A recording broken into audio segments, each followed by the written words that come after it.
يعني لو قلت قدام مثلا الجرين المصراوي بتاع النادي المصري ولا يجي 200 عسكري، رغم ان من بدايه التسخين يا كابتن نادر وكابتن احمد ناجي قال لك من بدايه التسخين، وانا كنت على الهوا معاك وصورتها وحكيت لك اللعيبه وكابتن احمد ناجي ولكن ده مش من النادي الاهلي، ان النادي الاهلي يكمل المباراه بالشكل الارهابي اللي احنا في الملعب. للاسف ما بنرضاش والله يا كابتن نادر ننقل الصوره او في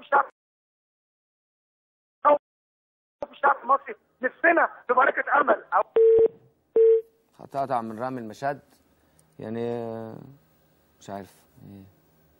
كارثه حصلت يا كابتن نادر للاسف، وفي ارواح، وربنا يصبر اهاليهم. 50 ربنا يصبر اهاليهم، وربنا يعني يلحق المصابين، يلحقهم ان شاء الله.